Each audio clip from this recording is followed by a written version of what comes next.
When I started to see all these paint markers hit the market for miniature painting, I just assumed we'd jumped the shark. We're all out of good ideas, guys. Send in the garbage. But you know what?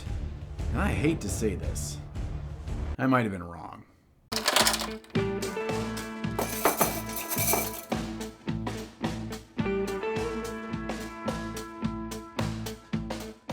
You know, it's a tale as old as time. The people out there that don't like miniature painting are still trying to find a way to have good-looking painted models. There's always been commission painting, but that costs money, and we spend all of our money on the models themselves. Then came things like quick shade, and then contrast paints, and countless other products with the same marketing premise. Get your models painted faster and easier. The new kids on the block for this hobby subgenre?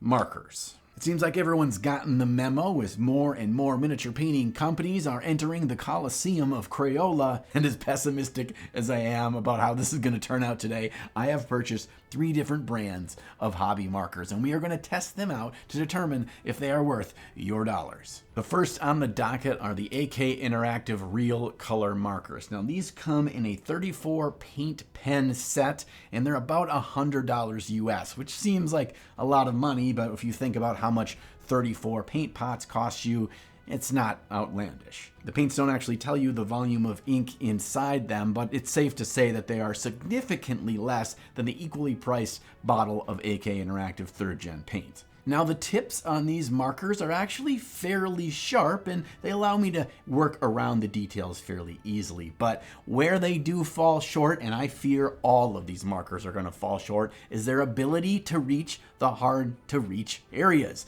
That's because they go from a sharp tip to pretty fat pretty quickly. And this means that there are plenty of areas, even on these fairly two-dimensional Tyranids, that I simply cannot reach with these markers. Another interesting thing to note about these markers is that the tip is fairly hard. It's more like a pen tip or a regular marker tip. To be honest, they don't have that give, that flexibility that a paintbrush has. And this is an interesting and important detail to discuss. These things work a lot more like the regular pens and pencils we've been growing up using, meaning most of us have much more control over this style of a pen compared to a regular paintbrush. Meaning if you don't have much experience using a paintbrush, these things are going to be a lot more comfortable and you're going to be able to work quicker compared to a paintbrush. That said, it does not take too many hours with a paintbrush to get a feel for how they work and how to paint your miniatures effectively. I will say the coverage on these pens is outstanding. They seem to go on fairly thin and they dry quickly and matte while covering really, really well. And that's not to say they cover perfectly in a single coat, but honestly, they cover well enough with most colors in the box that that's all you need. Now, if you make any mistakes with these pens, they're pretty easy to fix, but the fine detail work where one surface meets another is quite difficult to get exactly correct. Yes, they seem to have a sharp tip, but you don't really have that much control over fine areas like the small details of a miniature. Now, going back to my premise for this video and testing these markers, I want to know if these make miniature painting easier and or faster. Now, when it comes to faster, right off the bat, I can immediately tell you that these things are not faster than painting with paint, even layer consistency, slopping it all over the model, and just making sure you get the model done quickly. You're definitely at the mercy of how quickly the ink leaves the tip of the pen, which is not super fast. We've all used a pen before over a sheet of paper and drawn a really fast line. Not enough ink can get back to the tip of the pen fast enough so you can actually have that smooth paint line all the way down the stroke. And that's the same thing with painting your models. After the Tyranid is entirely base coated, I think he looks fine, but there is no depth whatsoever. And you can't just go in with a darker pen over the top to really add in depth. I think the best approach for this to see how far we can take the quality of these AK markers is to throw on a really quick wash, build some depth up, and see how they work in layering back up afterwards. Really, if you wanted to use a two-step process of pens for base coat and a quick wash afterwards, they don't look too bad at all. Unfortunately, that means you do still have to own paintbrushes and you do have to own some wash paints to put over the top, so you can't entirely avoid using a paintbrush in this process. We've reached the point in the testing of these markers that excites me the most. When I reapplied highlights with the same base color after the wash with these pens, it went incredibly fast and and we kept just the right consistency that comes out of the marker to give us a nice highlight without completely looking like it's a different color. This really made this process quite fun and quite quick. And surprisingly, even using the tips of the markers on things like teeth and painting eyes was not that difficult, and they allowed a fully opaque coat pretty quickly, so our models are pretty striking at the table. One quick thing I decided I wanted to test was how well these markers could put on little patterns. Honestly, this worked pretty well. It allowed me to have different shaped and sized circles to really give a pattern there. I figured that I could do dots, I could do scratches, I could do lines in this way with these markers without worrying about the tip of my paintbrush drying out trying to paint these things on. Granted, these markers cannot get as tiny of details painted as a regular paintbrush could, but they do knock out the process really quickly for some surprisingly cool looking patterns. Now let's talk about a generic option, not a made for miniature painting product. And that's what I bought here on Amazon on the cheap. Now originally I was gonna buy some Posca PCF 350s. Now these are high-end alcohol-based markers, and specifically the PCF 350 have this brush tip that gets pretty sharp and they act more like a paintbrush. They've got a bit more give to them and they are pretty nice. The problem is, in this specific model, the color range is fairly limited, and these things run between $10 and $12 per pen, which seemed a bit ridiculous to test as an option, honestly. So Amazon recommended these generics instead, and this was like 13 bucks for the entire set. Now, right out of the gate, these things seemed pretty impressive. Their vibrant colors and the variety of those vibrant colors in this set is really promising, and they seem to cover really well, just as good as the AK ones do. These markers are actually double-sided. We've got the larger, crisp, sharp edge, which is similar to the AK ones we just tested, and then there's a smaller fine tip, but I'll use fine tip in quotations because they have a very rounded edge. Now, if you wanted to paint on some uniform dots by just pressing this rounded edge onto your models, it would be pretty efficient at that, but for the most part, we're really just focusing on that sharper, larger tip. And just like the AK markers, these things really struggle to fit in any hard to reach areas, and the fact that they also have a very hard tip, meaning they don't conform to the shape of your model at all. Honestly, for both of these models, there are sections of them that are completely primer white. I just couldn't reach them. There's not a whole lot of options that I had, and that makes it a little bit frustrating, but you can always just jam it in there and hope for the best. The big red flag for these cheap markers is how quickly the tip on that marker starts to degrade. After base coating the skin on just one Tyranid, compare it to the marker that base coated the skin from the AK range. You honestly are gonna go through these markers or lose your tip entirely incredibly quickly, and it creates a scratchy, rough tip, not just one that's more rounded. So you're not gonna be able to do any of those dots, detail work, or line work like you could with the AK ones in just a model or two. Back to school sales in July, Halloween candy in August. When will the madness end? But there is one totally out of season sale that is actually worth it. It is Into the AM's Black Friday extravaganza in the summer. Now, Into the AM built their business from the ground up on their high quality graphic tees, and they are still my favorite on the market. No matter your jam, they have an amazing selection that will have you covered. They keep coming out with new designs each and every month from their suite of amazing artists. I can't visit their site without finding something new and amazing and just need to pick it up. But they haven't just rested on their laurels and stuck with tees. No, they've reinvested in their business to become the best they possibly can at things like hoodies, joggers, jeans, and now even underwear. So now I only need to go to one online outlet for all of my apparel needs because I know their quality and amazing customer service will have my back no matter if I'm buying my 50th graphic tee or my very first pair of jeans. So click on the link below to check out the amazing sale they've got going on right now. And do not forget to use code NINJAN at checkout to get 10% off your entire order, even for the on sale stuff. A big thank you to Into the AM for sponsoring today's video. Now let's get back to it.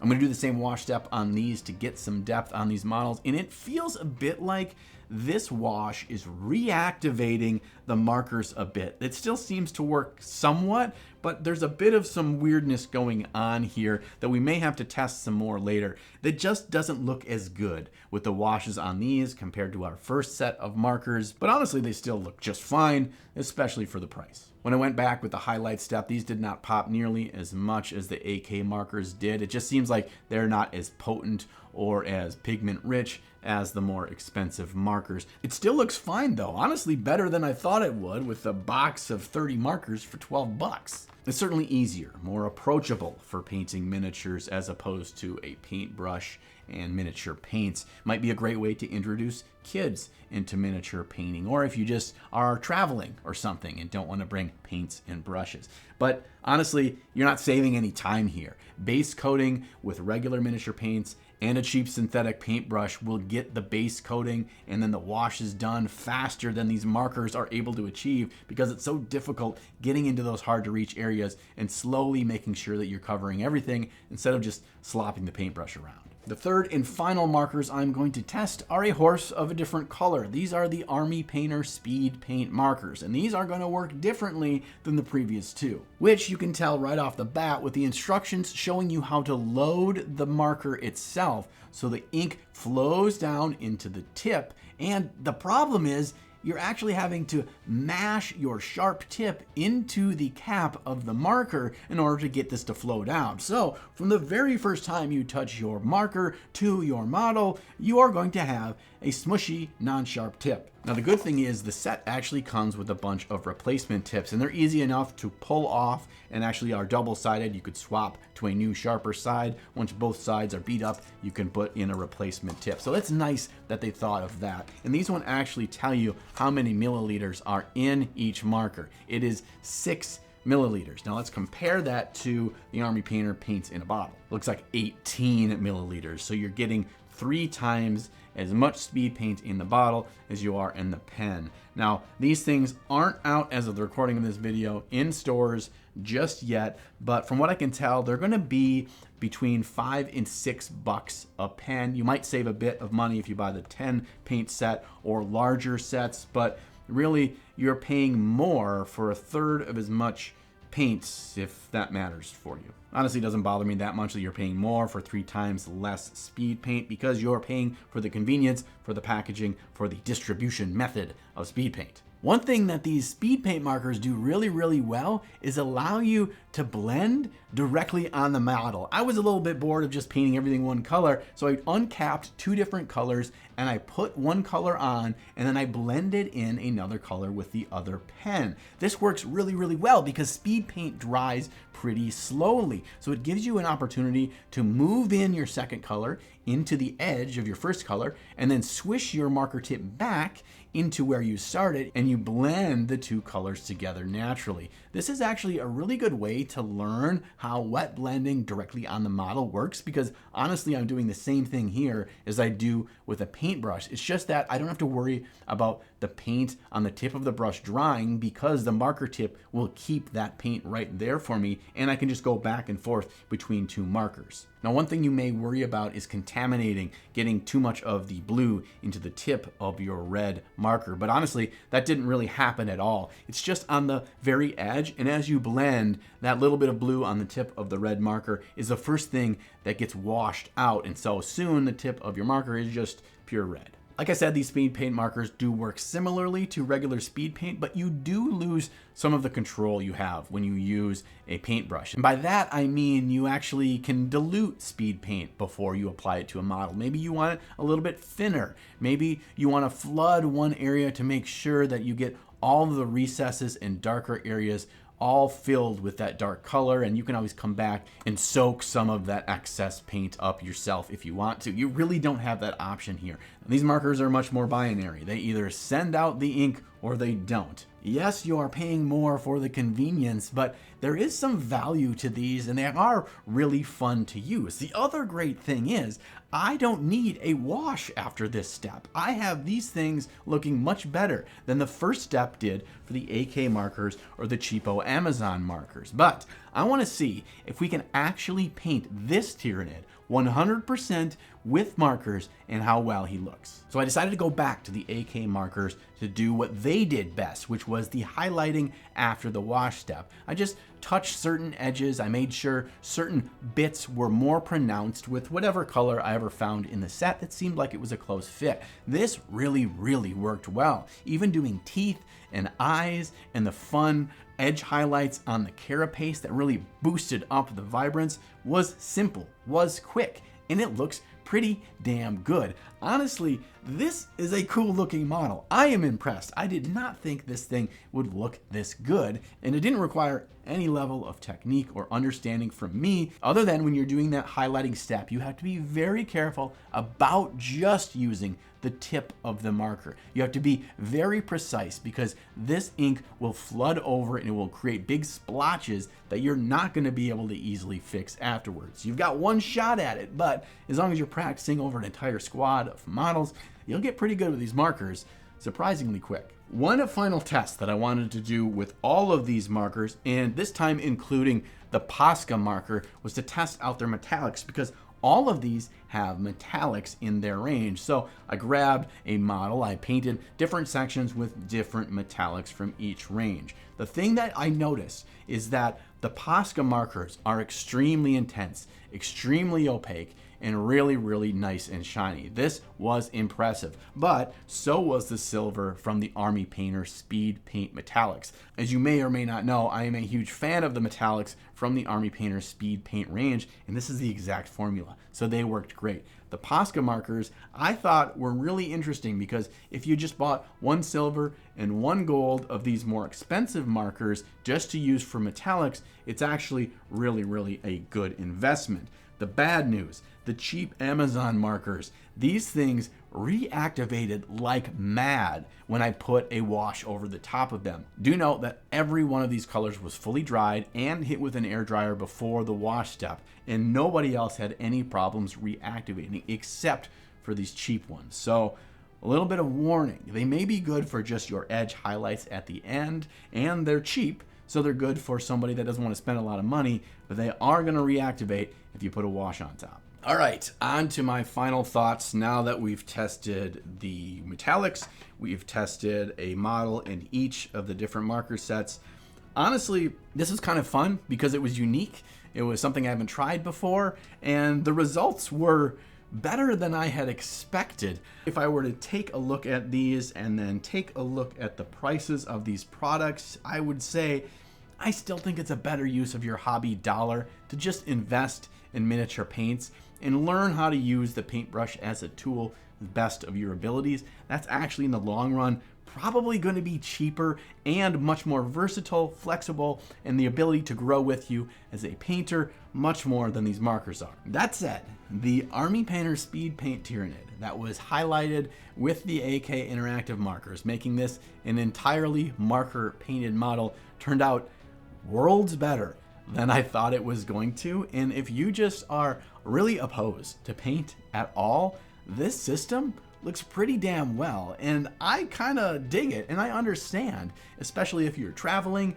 especially if you're getting somebody new into miniature painting or teaching your kids to paint models. This is an interesting option. Alternatively, a takeaway that I have here is this AK range just for edge highlights. Maybe you want to use contrast or speed paint out of the bottle to just get the base coats down, and then come back with these with a quick edge highlight that does not dry on the tip of your brush, that is very consistent and punchy with color while it still is fully opaque, and you can still do small things like teeth and eyes.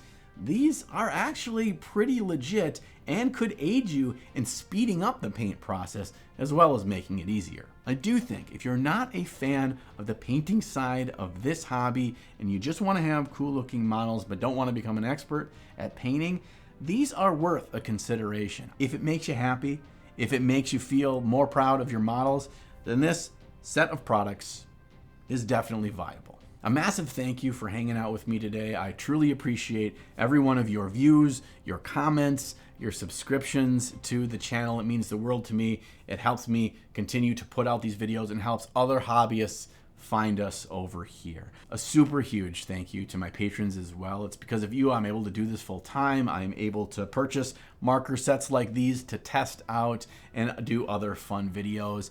As a thank you for those of you that support me, I've got some fun rewards for the channel, access to our Discord server, some fun behind the scenes videos, and some step-by-step tutorials I've got going over there. I'll put a link down in the description below to the Patreon channel if you want to check that out. Now, if you'll excuse me, I've got to get back to the painting desk to start working on the next fun project. Just make sure that sometime between now and the next video, you find time in your day to slay the gray.